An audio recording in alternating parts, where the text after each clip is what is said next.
दोस्तों, low power factor के नुकसान क्या होते हैं वो मैं आज आपको बताने जा रहा हूँ। क्यों हमें पावर फैक्टर यूनिटी के आसपास रखना पड़ता है, यानी 0.99 के आसपास हमें वो रखना पड़ता है।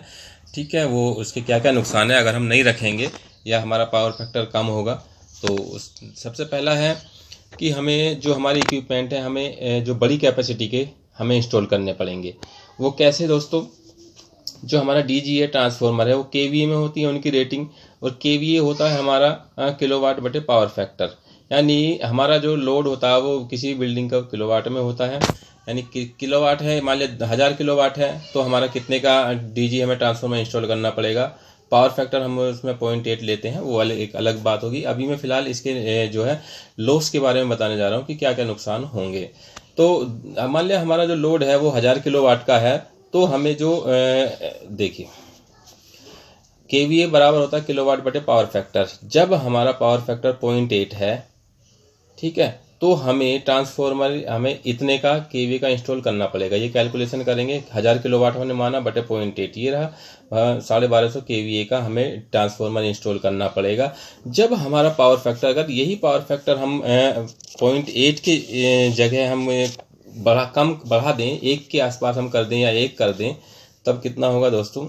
किलोवाट बटा 1 यानी 1000 बटा 1, 1000 बटा यानी 1000 का 1000 ही आ जाएगा। देखिए दोस्तों, जब 1000 किलोवाट के लोड के लिए ही 250 का फ़र्क पड़ रहा है, यानी यहाँ 1250 का है और ये 50 का। अगर हम पावर फैक्टर को मेंटेन नहीं करके चलेंगे तो हमें बड़ी रेटिंग का ट्रांसफार्मर लगाना पड़ेगा। ये देखिए 1250 का। अगर हम इसको मेंटेन करके चलेंगे तो हमारा 1000 में काम चल जाएगा। तो एक मेन रीज़न, इसका एक नंबर 1 रीज़न ये है। इसलिए हम पावर फैक्टर को मेंटेन करके चलते हैं, क्योंकि जो हमें जो इक्विपमेंट है वो बड़ी कैपेसिटी के ना लगाने पड़े, ना हमारा कॉस्ट एक्स्ट्रा बिना वजह का खर्च हो। दूसरा रीज़न है दोस्तों, केबल साइज होते हैं, कंडक्टर साइज होते हैं, ब्रेकर साइज जो है ये, इनकी भी हमें रेटिंग ज़्यादा रखनी पड़ेगी। क्योंकि देखिए P बराबर VI cos फाई होता है हमारा, P बराबर VI cos √3 VI cos phi होता है। यहाँ से हम करंट निकाल लेंगे तो P के बटे में ये सब पहुँच जाएंगे। तो हम 0.8 लेंगे, पावर फैक्टर का मान 0.8, और यहाँ पे हम 1 लेके चलेंगे। दोनों में हम कंपेयर करेंगे, दोनों की ही 0.8 और 1। तो जब हम 0.8 और 1 लेके चलते हैं तो हमारा जो लोड मान लिया हमने, जो 100 किलोवाट का है, 100 किलोवाट का है, 1000 से गुणा करके ये वाट में बदल दिया है हमने।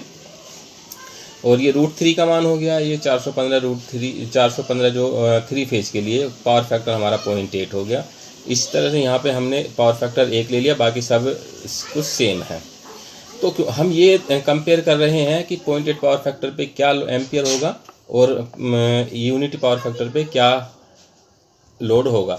तो ये हम बताने जा रहे हैं। जब हम इनकी कैलकुलेशन कर लेंगे तो ये आ जाएगा, जब हम इनकी कैलकुलेशन कर लेंगे तो ये आ जाएगा 173 एम्पियर, और यूनिटी के लिए आ जाएगा 139 एम्पियर।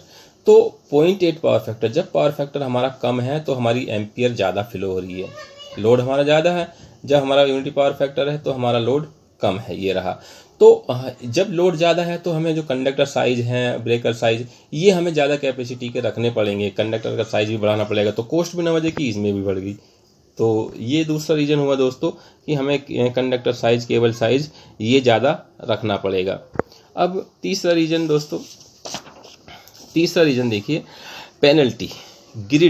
ग्रिड को हमें पेनल्टी देनी पड़ेगी, या ग्रिड जो जहाँ से हमारी सप्लाई आती है, बनती है, कंपनी जो है वो हमसे पेनल्टी लेगी। क्यों? जब हमारा 173 एम्पियर का जो लोड आएगा वहाँ से, तो उनको भी अपने इक्विपमेंट बड़े लगाने पड़ेंगे।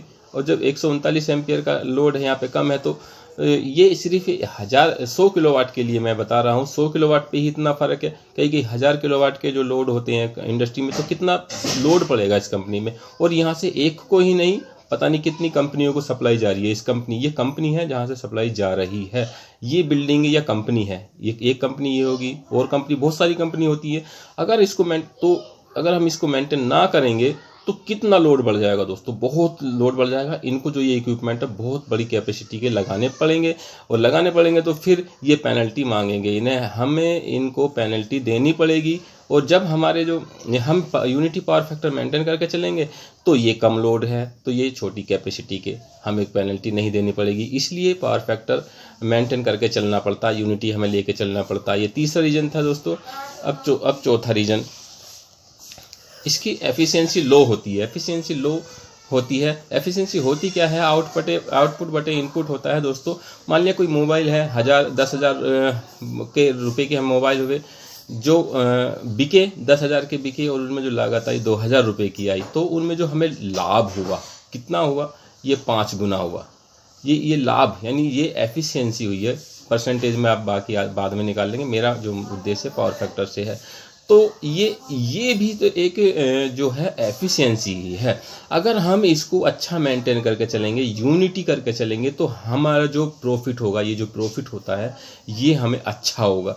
अगर हम इसको कम करके चलेंगे तो ये हमारा प्रॉफिट कम होगा, यानी हमारी एफिशिएंसी लो हो रही है, हमारा प्रॉफिट कम हो रहा है।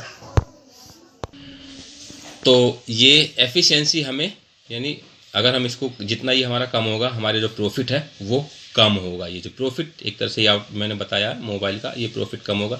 इसी तरह से ये लॉस भी ये ज़्यादा हो रहा है, तो अगर हम इसको मेंटेन नहीं करेंगे तो हमें लॉस ज़्यादा होगा।